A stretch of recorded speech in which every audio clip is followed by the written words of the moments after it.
किशोर बयसरे पाद थापु थापु प्रथमे जो भावना मन को अख्तियार करे ता हेउछि प्रेम।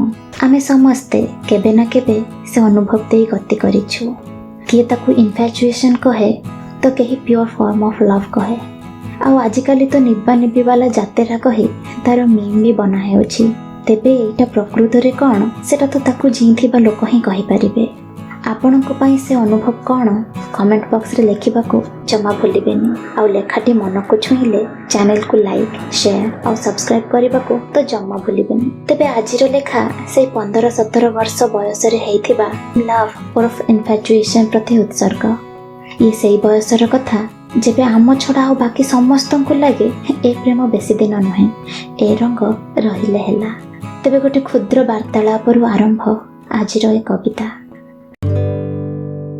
तुमको गोटे कथा पचारिबी केवल हाँ कि ना रे उत्तर दे पारिबो। छंदा पचारिला अर्पण को। हाँ पचार। सहज सुलभ ढंग रे उत्तर देला अर्पण। तमे मते भल पाओ। निज किशोरी सुलभ लज्जा को आड़ करी पचारिथिला छंदा। ना स्पष्ट कला अर्पण। अच्छा तुमे तुम जीवन एमिति कौनसी एक मुहूर्त रे मते सामान्यतम भल पाइछ बोली अनुभव करिछ। के जानी ना शुणिला परे भी केउ दृढ़तारे पचारिला छंदा।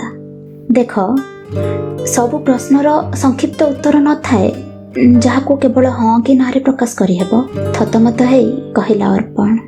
ताहेले हाँ स्पष्टीकरण मागिला छंदा। मु से कथा तो कहिनी अर्पण उत्तर देला। तेबे ना छंदा को आज ही तार उत्तर दरकार थिला। मु से कथा भी कहिनी अर्पणर संदेह भरा उत्तर। तेबे ए क्षेत्र रे हाँ किंबा ना छड़ा आउ किछि उत्तर थाई पारे बोली मु तो भाबुनी। बेस नाचार हेई पड़िला छंदा। हेई पारे मु उत्तर देबा को चाहुनी किंबा उत्तर कौन मु निजे भी जानिनी। पुणी थरे छंदा को दो छकीरे छाड़ी वार्तालाप रे पूर्णछेद पकेइथिला अर्पण। आउ तापरे एक दीर्घ विरति।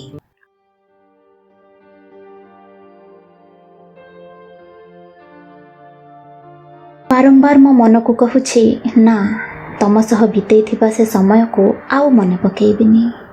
तथापि मन पड़ुछि मोर। मु ना से कथा सब को भूली पारुछि आउ ना तुमको। तुमे सिना कहिदेल मते भूली जाओ हेले क्षमा करिब मु तुम कथार अमान्य करुछि।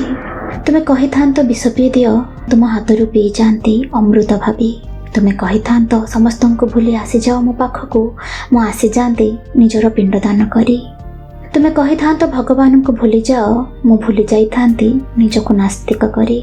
तुम कुशलतार संवाद शुणी मु मो विच्छेद वेदना को आकंठ पान करी बंचिबार साहस रखिछि सत किंतु तुमको भूली जाई केवल मरिबार दुस्साहस ही करि परिबी। तथापि तुमको भूली जिबा पई मना करी मु जे अपराध करिछि तार दंडाभिलाषी हेई तम सामनारे नतमस्तक ए व्यर्थ प्रेमिका करि दियो पछे शिरच्छेद हेले आउ कुहनी मते भूली जाओ। किए कहे ये तारुण्यर उन्मादना तो किए कहे यौवनर आकर्षण। हेले तमे तो जानो ना ए केवल मनर मन प्रति आकर्षण हृदयर हृदय प्रति आकर्षण मो पिंडर ता प्राण प्रति आकर्षण आ मो जीवनर ता निश्वास प्रति आकर्षण। सतरे कौन तुम बुझी पारुछ? शुणिथिली कलंक नथिले जह्नर सौंदर्य एते मात्रा रे प्रस्फुटित हेई पारि न थांता। ठीक सेमिति मोर आप्तवाक्य किछि हरेई नथिले प्रेम भी एते स्वर्गीय हेई न थांता। प्रतिटी ऋतुरे प्रतिटी मासरे प्रतिटी दिनरे आउ दिनर प्रतिटी मुहूर्तरे मु तुमको अनुभव करिछि। जेबे खरा हुए मु भावे तुमे ही सूर्यंक सेई किरण जे विच्छुरित हेई जाउछि मो देह सारा। जेबे वर्षा हुए मने हुए तुमे ही श्रावणर सेई बारिधारा जे बरसी जाउछि मो देह सारा। तुमे श्रावण हेई मो उपरे बरसी जाउछ सिना हेले मो हृदय श्रावणीटी हेई बरसी जाउछि मो मुह सारा। जेबे शीत हुए तुम स्मृतिर चादर घोड़ी निए मानवा न मान निघोड़ निदरे सोई जाए मु तुम स्मृतिर छत्र छाया तले। जेबे बसंतर कोइली संगीत प्रतियोगितारे प्रथम हुए मने हुए तुमे ही आसी मते निदरू उठाउछ प्रेम भरा आलिंगन टिए करी। शरत शेफाळीर बास्नारू मु अनुभव करे तुम मनर स्वच्छता आ पूर्णमी आकाशर चांदरू अनुभव करे तुम हृदयर स्निग्धता। बिछणारे लोटी पड़िले लागुछि तुमे ही मुठा मुठा ज्योत्स्ना राजी को जह्नरू चोरेई आनी मो उपरे ओजाड़ी देउछ। ମୋ ଝରକା ଫାଙ୍କରୁ ଯେବେ ଦୂର ଦିଗନ୍ତକୁ ଦେଖେ ମନ କହେ ହେଇଯାଆନ୍ତା କି ଏ ଆକାଶଟା ଗୋଟାଏ କ୍ୟାନଭାସ୍, ଆଉ ତା ଉପରେ ମୁଁ ଆଙ୍କି ଦିଅନ୍ତି ମୋ ପ୍ରେମର ସ୍ୱାକ୍ଷର।